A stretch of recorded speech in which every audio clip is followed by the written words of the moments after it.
Pronto, quando vocês chamam o Eclipse, aparece uma janela deste género.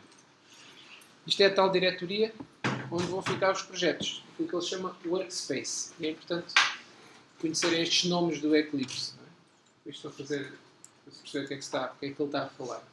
O Workspace é simplesmente uma diretoria. Vocês indicam aqui, ou podem fazer browse para escolher o sítio, e todos os projetos irão depois ser criados neste Workspace. Se vocês não quiserem que ele depois esteja sempre a perguntar isto, podem clicar aqui nesta opção, e o Workspace que ficou aqui é aquele com que ele arranca por omissão, sem estar a perguntar. Depois de lá estarem, podem sempre alterar também o Workspace onde estão. A partir do momento que tenha mais do que um Workspace, isso é útil. O Eclipse aqui foi relativamente rápido a arrancar, mas se tiverem um disco que não seja um SSD, vai demorar um bocadinho a arrancar. Mas depois a trabalhar é rápido. É mais a questão no arranque. Pronto, o Eclipse, logo quando entram, à primeira vez, na verdade aparece-vos este ecrã. Que é o Welcome Screen.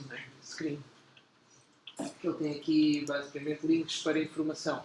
Tutoriais, para dizer o que é que faz as novidades em relação às versões anteriores do Eclipse. Uma overview do que é que ele faz e mais alguns exemplos. Portanto, há imensa documentação sobre o Eclipse. O Eclipse é um ambiente que já tem muito tempo, já tem uma série de anos, portanto há imensa informação sobre o Eclipse, é uma ferramenta extremamente utilizada, não só para Java, como falámos na aula de ontem, mas até para outras linguagens e para outras tarefas que não estritamente fazer código. Portanto é uma ferramenta que foi feita desde o início para ser expansível, para poderem qualquer pessoa criar também módulos para o Eclipse e aumentar as suas possibilidades. Portanto, fechando aqui isto, vejam, aqui no ambiente no macOS o menu está cá em cima como de costume, mas no Windows é idêntico, também tem aqui o menu. Todas as opções à partida estão disponíveis no menu e, como de costume, estes botões são apenas abreviaturas para opções que estão nos menus. As que nos vão interessar mais são a criação, em primeiro lugar, de um projeto Java, e depois a seguir vamos querer criar um package e pelo menos uma classe para termos um programa em Java. Aqui a criação do package é que é a parte mais diferente em relação ao que fizemos no BlueJ. Não é? Nós não criávamos lá packages, normalmente. O que é que acontecia? Criávamos um projeto, depois criávamos classes, certo? Na verdade estávamos a trabalhar numa package por omissão, por assim dizer, uma que nós não tivemos que dizer nada. Embora o nosso código utilizasse outras packages, que eram aqueles importes que apareciam no início do código. Que eram packages de código já feito por outros. No entanto, é boa prática que mesmo o nosso código esteja numa package com um nome dado por nós. Porque é uma forma de garantirmos que o nosso código tem um nome, ou digamos assim, que as classes, pelo menos, e não só, as classes que temos no nosso código têm nomes únicos, ou pelo menos mais provavelmente únicos. O que é que isto quer dizer? Se a gente podia criar uma classe chamada casa, depois podia haver outro pacote que também tinha uma classe chamada casa, e para não haver estas confusões, as nossas classes devem estar num pacote. E para que o nosso pacote, por sua vez, também não tenha o mesmo nome de outros, há uma regra que se define, que normalmente evita esses problemas, que é darmos um endereço de internet ao contrário, ou seja, começando do mais geral. Portanto, no caso aqui do Politécnico, precisa ter PT e IPBeja, por exemplo, ou PT e IPBeja STIG P2, que é o nome que é sugerido aí no guia. E isso é o nome do package. E agora, todas as classes que íamos criar eram criadas nesse package, o que quer dizer que o nome completo de uma classe, casa, por exemplo, podia ser PT, IPBeja, STIG, P2, casa, em que os separadores são pontos, como já tínhamos visto nos imports até, vocês viram em P1. Portanto, é esta regra de criarmos sempre packages, e vamos seguir isso escrupulosamente. Portanto, vamos sempre ter pelo menos uma package no nosso código, e à medida que formos avançando na disciplina, até vamos a ter mais do que uma package. Quando começarmos a ter interfaces gráficas, então aí claramente, pelo menos o código da interface gráfica deve estar noutra package. Mesmo antes disso, podemos querer criar mais packages para arrumarmos as nossas classes, não todas no mesmo sítio, mas arrumadas de forma lógica. Portanto, é muito idêntico ao que fazemos com os fecheiros e as diretorias. Na verdade, as packages são diretorias. Só que o Eclipse, felizmente, gera-nos isso automaticamente. Não temos de estar preocupados em pôr cada fecheirinho de cada classe na diretoria certa. Nós aqui trabalhamos com packages e ele automaticamente cria as diretorias. Então, concretizando um bocadinho, fazemos aqui um Java Project, aparece esta caixa de diálogo, tem aqui muita coisa, não temos de nos preocupar com elas todas, felizmente.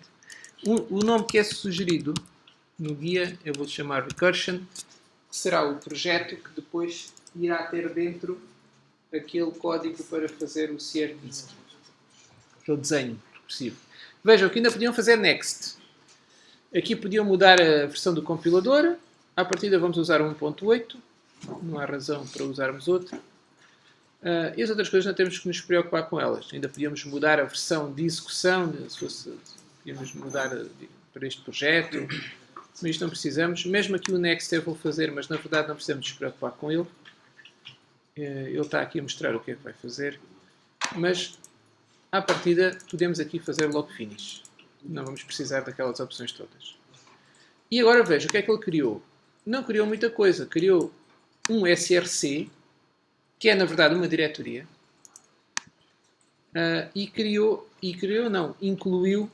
a biblioteca de execução do código Java. Portanto, no fundo, ele faz isto para dizer que este projeto vai ser executado com o Java Runtime Engine Library 1.8.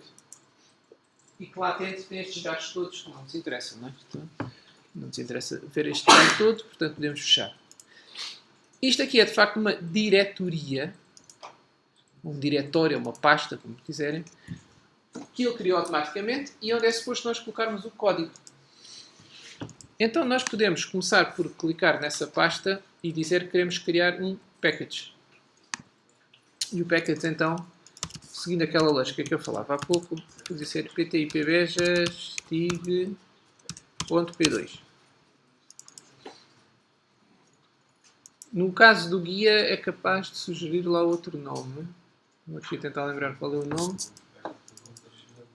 Não termina em P2, acho que tem outro nome ainda, não é? Figures... Não, já não me lembro. Vai ficar P2. Também vocês podem a qualquer altura chegar aqui e mudar. Só que o mudar não está logo rename. Está refactor rename. Isto é verdade para todos os nomes que por ali aparecem. Inclusive para o próprio projeto. Eu chamei Recursion. Mas se vocês lá clicarem com o botão direito em cima, podem fazer refactor rename. O que é que ele chama refactor? Alguém sabe o que é esta história do refactor? Falámos disto um bocadinho, viu? O que é isto do refactor? Ninguém se lembra? Ninguém quer dizer. O refactor é de refatorizar, traduzido à letra. Isto é um termo que se utiliza em programação para modificar um programa no sentido de melhorar por dentro, por assim dizer. Ou seja, pode melhorar, mas sem que se altere o que ele faz. Portanto, do ponto de vista do utilizador, digamos assim, ele faz a mesma coisa. É melhorá-lo ou modificá-lo, no sentido de melhoria, não é? Por dentro. Ficar melhor estruturado, mais legível, pronto. Então, na verdade, mudar o nome do projeto, ou do package, ou de uma variável, ou lá do que for, é uma forma muito simples, é verdade, mas é um refactor. Vamos mudar o código sem alterar o que ele faz. Não é o facto de mudarmos ali o nome do package que altera o que é que o programa faz, não é? Por isso isto é a razão de estar ali guardado, ou por assim dizer, quase que escondido, o rename estar dentro do refactor. Então, podia chegar aqui, fazer rename, e ele simplesmente diz para nós colocarmos o novo nome. Pronto, não o vou fazer agora. Então vejam, o pacote já foi criado dentro do src. E agora dentro do src, aliás, dentro do pacote, outra vez com a mesma lógica, clico com o botão direito e posso fazer New Class. E ele vai-me criar um esqueleto mínimo para a classe. Esta classe aqui é proposta... É o Sierpinski, não é? Deixa-me lá ver se eu escrever Sierpinski. Capaz de ser assim. Sierpinski Carpet. Podíamos fazer só isto, porque na verdade nós não vamos utilizar muito este esqueleto, porque a ideia é vocês pegarem no código que já existe o Sierpinski Carpet e colocá-lo aqui. Mas vamos aproveitar para ver. Ele cria um esqueleto muito pequeno mesmo. Só tem o nome da classe e o nome do pacote a que pertence a classe. Portanto, como nós dissemos, na verdade é isto que diz ao Java que a classe, esta primeira linha, é que diz ao compilador Java que a classe pertence a este pacote. É isto aqui, esta instrução. O Eclipse automaticamente resolveu-nos aqui. Ele automaticamente, quando nós criámos estes pacotes, na verdade ele criou diretorias. E vocês podem ir lá à diretoria, até através do sistema de ficheiros, se quiserem, para ver isso. Deixa-me cá ver onde é que eu próprio coloquei isso. Eu julgo que ficou para aqui uma série de coisas que não interessam para nada. É neste workspace, recursion. Portanto, reparem, eu chamei o workspace ao workspace, não foi muito imaginativo, e depois está então uma diretoria recursion que corresponde ao projeto.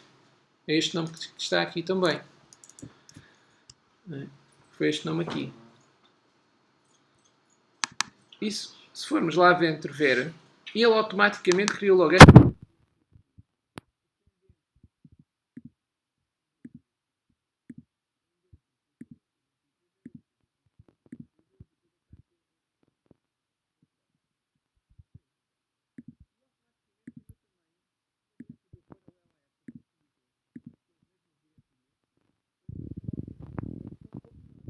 E ele já compilou. Embora que ele não tivesse muito que compilar, não é? Porque só tinha ali o nome da classe. Mas ele já criou o fecheiro.classe dentro de uma estrutura de diretorias perfeitamente idêntica. E isto foi tudo feito automaticamente pelo Eclipse. Nós só tivemos que dizer, foi criar o pacote e criar a classe. E ele criou estes fecheiros todos. Aqui dentro do Eclipse nós também podemos ter esta visão do sistema de ficheiros, embora normalmente não precisemos muito disso. Por isso é que ele utiliza este Package Explorer, que é uma versão mais simplificada. Para verem isso, há aqui a possibilidade de acrescentar views. Deixa-me lá ver. Show View. Aqui na janela Window, vocês têm aqui estes views todos. O que é que são as views? Agora é a terminologia do Eclipse. O que é que acham que são as views? Dentro disto. As janelas que ele está mostrando. São estas coisitas que aparecem por aqui. Por exemplo, aqui em baixo está uma que se chama Problems, outra que se chama Java Doc, outra que se chama Declaration. Cada uma destas tabs que estão dentro destes retângulos, por assim dizer, são views. O Package Explorer também é uma view. E aliás, se virem aqui, Show View, um dos da lista, é exatamente o Package Explorer, que já está ali aberto. Então, que está aqui.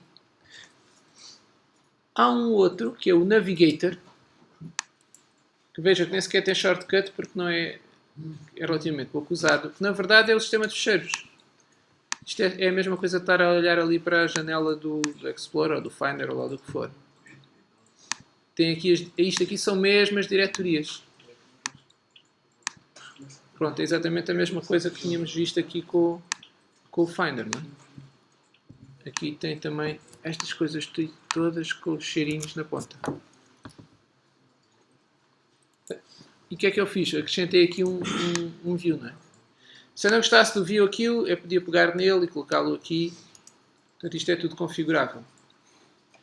Isto é tão configurável que é fácil, eventualmente, nós baralharmos isto tudo e ficar e queremos voltar ao como estava no início. E então, a configuração das views, isto que nós estamos aqui a ver, na verdade, é apenas uma possível configuração destas views todas. O facto de haver aqui um problem, o Java Doc, o Declaration, o Package Export, isto é uma configuração. Essa configuração, ele chama Perspective. Portanto, uma perspectiva, é uma arrumação de views. E ele tem já, a partir de 3 perspectives criadas. A que nós estamos a ver chama-se Java. Está aqui, é a razão de estar isto aqui. E nós, se quisermos, podemos clicar aqui e escolher outras. Temos mais estas todas. Não é que isso seja agora, já não, isso não nos vai ser muito útil, mas fico já a saber que isso existe. Por exemplo, se vocês vierem aqui, ele tem logo aqui estas duas em destaque, além daquela que nós estamos, que é Java. Por exemplo, se eu fizer aqui Java Browsing,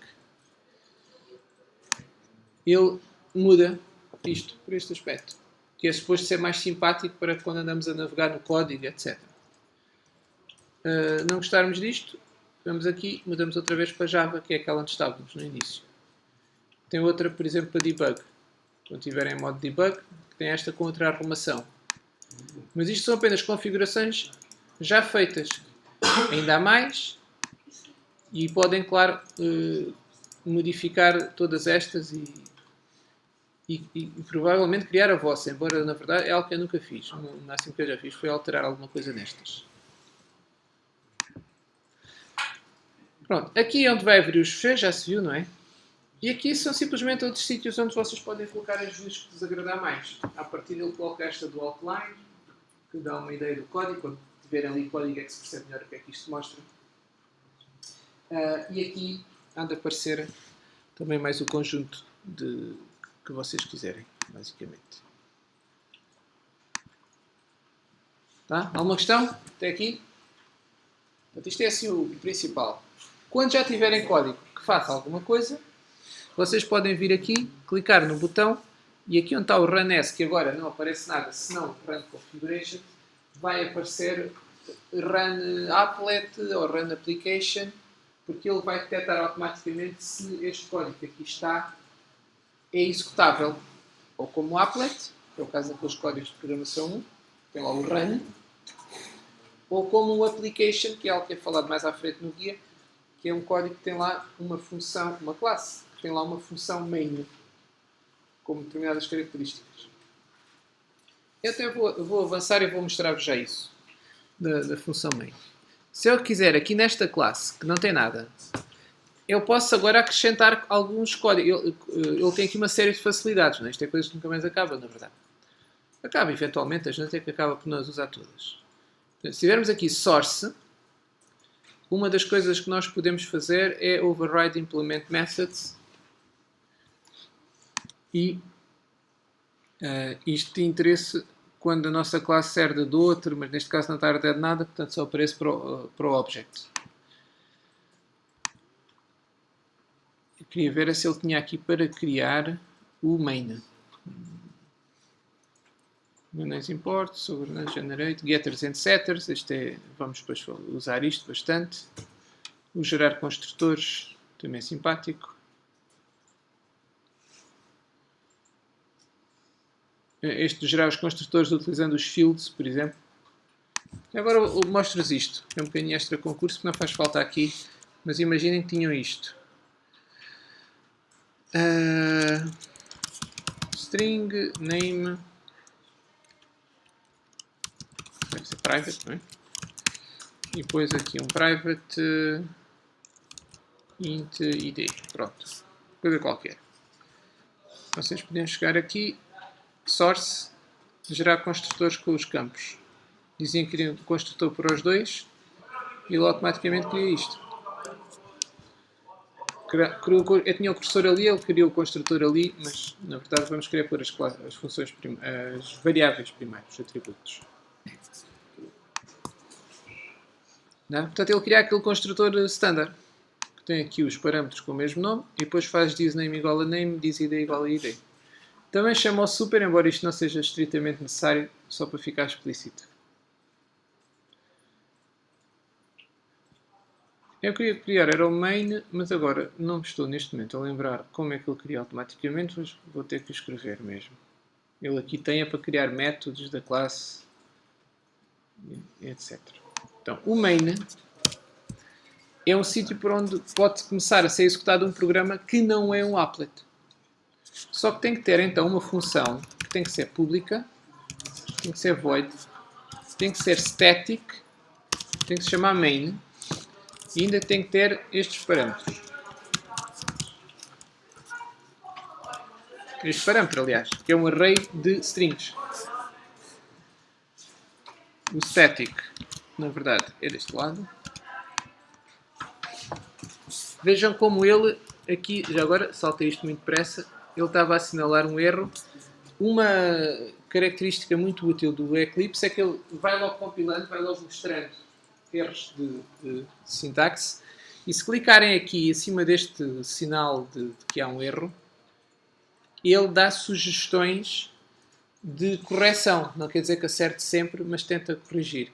Aqui até não é um grande exemplo, porque ele pensa que não percebe que está a sugerir pôr em void, quando a probabilidade é que ele está trocado, não é? Se eu fizer isto, ele vai acrescentar aqui um void. Neste caso não corrige bem, mas em muitos casos ele corrige bem.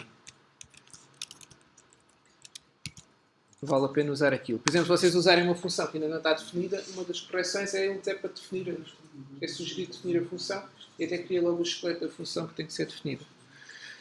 Pronto, então este é um método static que é automaticamente chamado quando executamos o programa. O que é que ele se passa aqui? Ele queria buscar qualquer coisa e agora estou offline do carrete. Foi abaixo. Vejam, quando eu escrevo isto, ele vai logo sugerindo. Faz code completion, como o BlueJ também já fazia alguma vez. Não é? Ele vai sugerindo o que é que podíamos aqui escrever. Portanto, vamos fazer aqui o nosso Hello World. Programinha que só escreve Hello World. Pronto, só tem este system out print line. Pronto, não tem erros. Ele aqui está-se a queixar que estas variáveis não estão a servir para nada e tem razão. Nós não estamos a usar aquilo. Agora, como o programa tem este main, com este cabeçalho, se eu vier aqui para o tal runs, vejam que agora já aparece aqui runs Java Application, ou seja, correr como aplicação Java. Porque ele reconheceu automaticamente que estava ali um main naquela classe. Na verdade, todas as classes podem ter um main, mas só um é que vai ser usado, que é aquele, no fundo, aquele da classe a que nós pedimos para executar o programa. Portanto, nós escolhemos aquela classe, fazemos runs Java Application. Podemos dizer OK. E ele criou aqui automaticamente uma view, acho que não estava aqui, consola, reproduz o terminal. Isto é um perigo para o terminal do computador, não é? Para aquela janela preta no caso do Windows, ou para o terminal no caso dos Unix. E escreveu então, mostra aqui o que é que ele escreveu. Pronto, este é um programa completo, não é? A funcionar. Não há dúvidas? Está claro? Até aqui? Pronto, então basicamente o guia pede para fazer algo um bocadinho nesta linha de ter um main mais à frente. Antes disso, a primeira coisa é pôr um daqueles programas com o ACM a funcionar.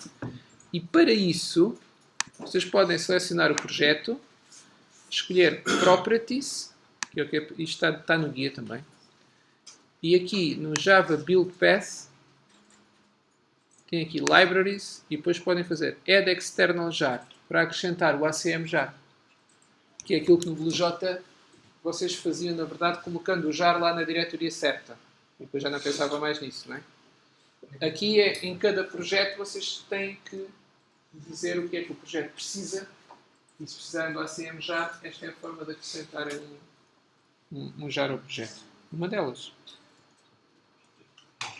Escolhiam aqui e depois iam indicar onde é que andava o jar. Tá? Pronto, e vamos ficar por aqui agora.